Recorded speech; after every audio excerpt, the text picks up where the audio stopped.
Hey ghouls and witches, we're heading out to yet another fun day at Universal Studios to check out some HHN construction updates. I know it's only been a week exactly, but there's so much more things to go check out. And we got our Scare Zone announcements that we're going to talk about while we're over there. We're just going to see what else is going on around studios, but let's go.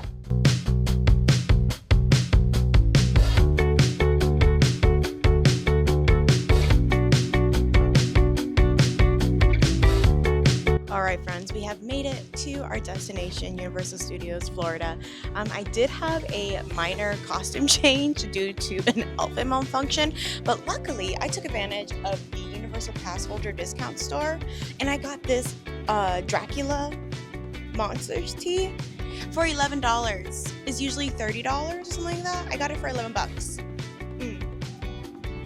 Just a reminder to go check out the discount store whenever you're here because you don't know where you're going to find. But before we get into the construction updates, let's talk about what happened this week HHN wise. We did get our scare zones and street experiences announced. We have 4 scare zones. I'll put them here. And we have 2 new street experiences. I'll put them here for coming to HHN34. The street experiences are a brand new thing that HHN is doing.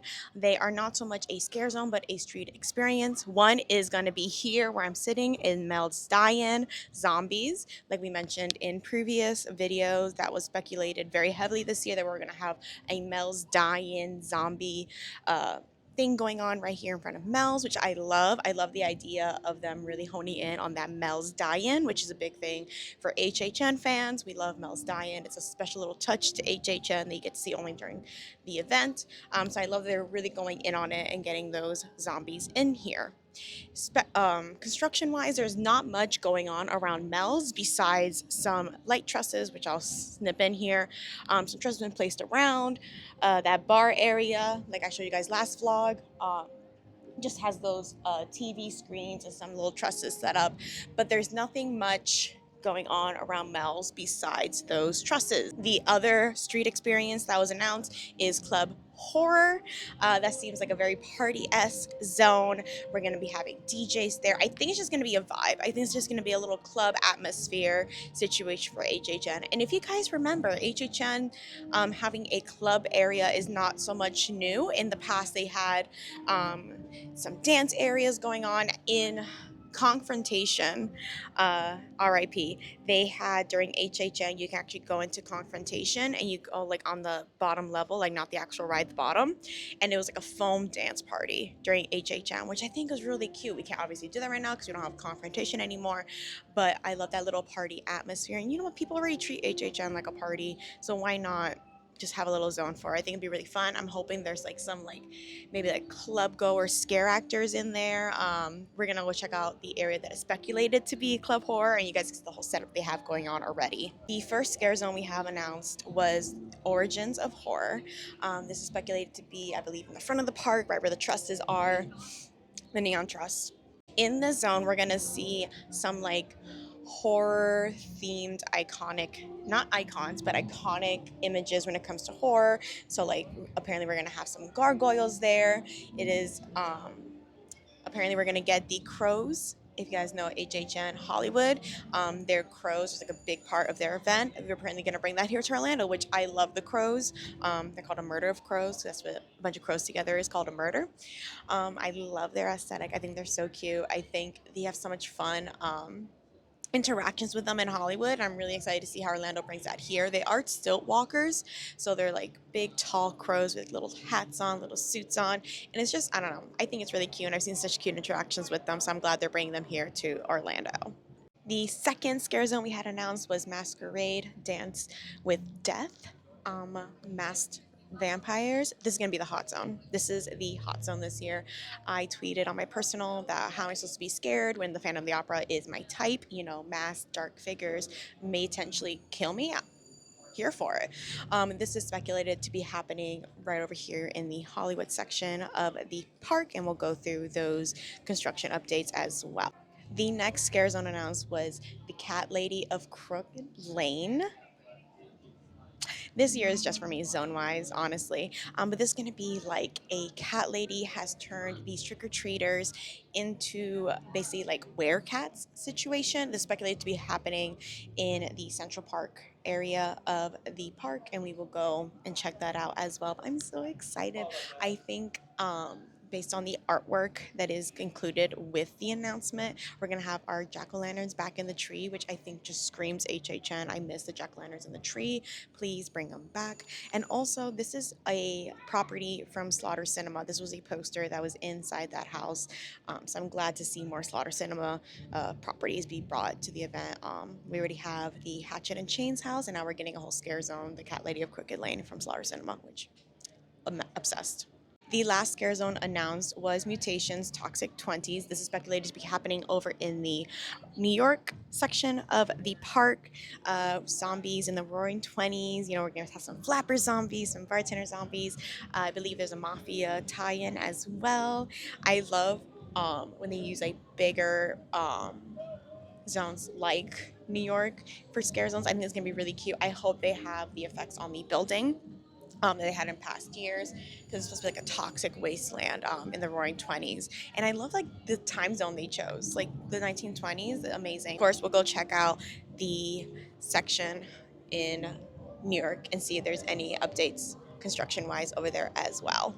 Which scare zone are you most excited for? Leave a comment down below and let me know which one you're most anticipated for. I am stoked for Masquerade Dance with Death.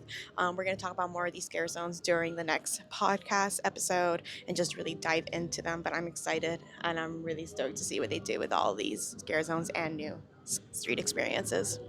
Over here in front of Mel's, not much happening. We do have these light trusses that were here last week, but nothing else besides that in front of Mel's. Again, this is supposed to be a street experience, not a scare zone, I quote. I'm excited to see what they do here. Over in Hollywood, not much updates since last week. We do have the little trusses set up. This is speculated to be where Masquerade Dance with Death will be located. Light fixtures up on the roof, but nothing else set wise. I believe sets will be coming out closer to August or in August, because it is a little like a cluster situation when they start bringing out the set pieces. We're gonna head into the Five and Dime, one for AC and two to see how much merch is left for the HN announcement merch. Cool. Looks like we still have plenty of Art the Clown inserts here. Still lots of Terrifier shirts available as well. Looks like a lot of smalls, medium larges, a couple extra smalls down here, but no XLs or 2XLs. A few of the drawstring bags still up and available. Lots of Fallout items still available. The shirts, the travel mug, the insert. Still plenty of the Never Go Alone merch available. Hats, shirts, and tank tops. Still plenty of Jason Universe merch, coffee mugs, lots of inserts. Looks like a good variety of shirts still up and available. Still plenty of Never Go Alone shot glasses and Never Go Alone candles still up. Something to keep in mind when it comes to HHN announcement merch is that if you do not see it here in the Five and Dime at Studios, go to Islands, go to the All Hallows Eve boutique, and there's still merch there as well. I'm not saying that it'll be there if it's not here, but that's a second option if you don't see it at the Five and Dime. And a lot of times they do send stuff from the Hallows Eve boutique that is like extra over here to the Five and Dime. So I think based on that, I think a lot of people just go here to the Five and Dime thinking it's not the Hallows Eve boutique, and the Hallows Eve boutique has excess of it. So go check it out if you are looking for a certain merch item in terms of HHN. Still no neon light truss, oh my god, over here just yet. During a UK media event, they did talk about how the truss is going to be changing appearances a little bit in terms of how it looks. I'm hoping that means it's going to look like cohesive with the event. I still want the neon truss to go up. I feel like at this point it's becoming a staple of HHN again, and I need it to come up. But it's going to look a little different this year, so let's keep an eye out for that. Please tell me you guys heard that person come by my camera and go and do the Defying Gravity battle screech. I'm dead. Speaking of Wicked, Alpha and Glinda are back to meeting the guests in the park inside the Wicked experience. The times are not posted for the meet and greet, but if you ever want to meet them, they have this little queue set up. And when you see those umbrellas start going up, you start seeing people starting to, stay around here like they are now. It probably means that they're going to be coming out soon. So if you're interested, come see them. I think I'm gonna wander over to the Central Park area because I think there's been some things placed out there since I've last visited, and I want to go check this out. Or should I say that I have a feline that there's stuff placed out? Get ready for so many puns this year, guys. Nothing out at the very beginning of the Central Park area. This is speculated to be the Cat Lady on Crooked Lane scare zone. And I want my pumpkins. I want my pumpkins back. Please, please. Hidden right here in these bushes, we have some covered, looks like platform, maybe set pieces over here. Usually if they're covers because they're really, really gruesome, or they're still trying to hide it. Who knows? But they are some hidden in the bushes. If I give a little pss, pss, pss, pss, things will come out. Pss, pss, pss, pss. Here, kitty, kitty, kitty. Another one of those covered platform looking thingies. I don't think it's like a gruesome thing because it's like low and it looks like a platform. I think maybe it's not really a cover, maybe it's just like how it's supposed to look. I don't know. These have always been here, but there's some speakers out in the lawn here as well. Another little platform on this side and also on this side back there.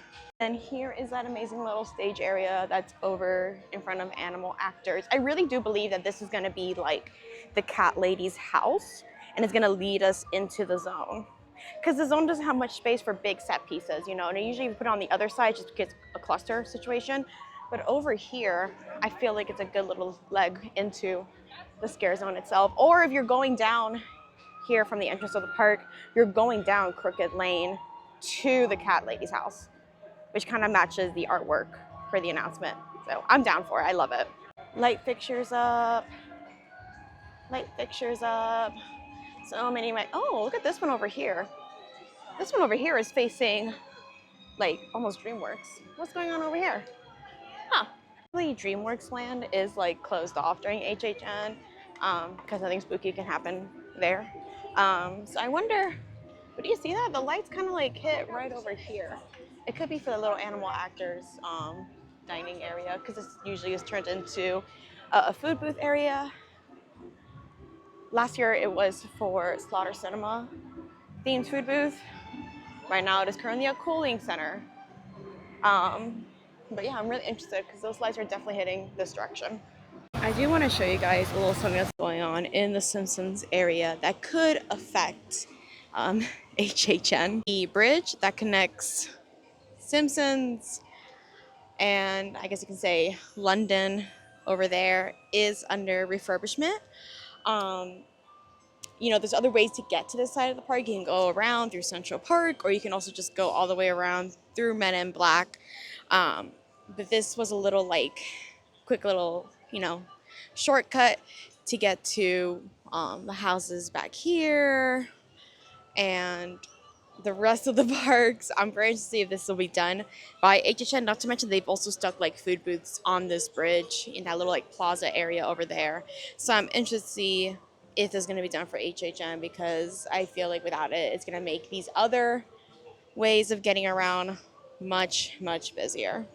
There is a bit of updates around San Francisco. This is our speculated Club Horror Street experience. The trusses themselves have been here. They kind of went up for the Jaws 50th anniversary celebration. They just kind of kept them up, and they do somehow, or some of them do have some decorations for Amity Island still up. I'm guessing those will be coming down, but we do have some more development besides that. Right under the main square truss, we have what looks like a stage area platform with some lighting rings around it, very much like club style lights over here.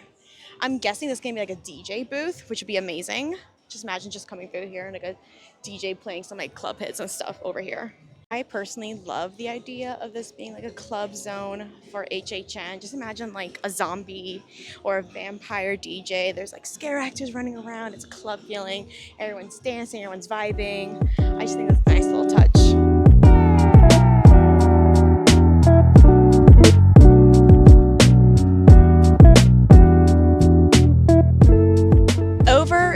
dark. There's not much difference since last week. I think we just have like the lighting up. I do want to show you because this is where Mutants Toxic 20 is supposed to be. Not much construction wise. Have some lighting on the rooftops over here. But nothing on the streets just yet. It is important to note that there is the movie parade that comes through here, so I don't think they could put props out just yet. I had to guess the props will probably be moving so they can still have the movie parade going and just like bring them out for HHN and stuff like that. So kind of feeding into the rumor that the tribute store will be located at the Palace Arcade, I just want to show you that this little alleyway right next to it is closed off. You can't go back there. Could it be used for the tribute store? Maybe.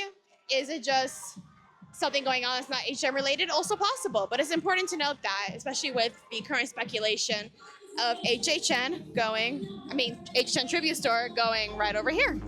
All right, friends, that wraps up my day here at Studios. It is a hot and blistering one. We got to see all the stuff going up. We got to talk about all the new scare zones coming in and the new scare street experiences.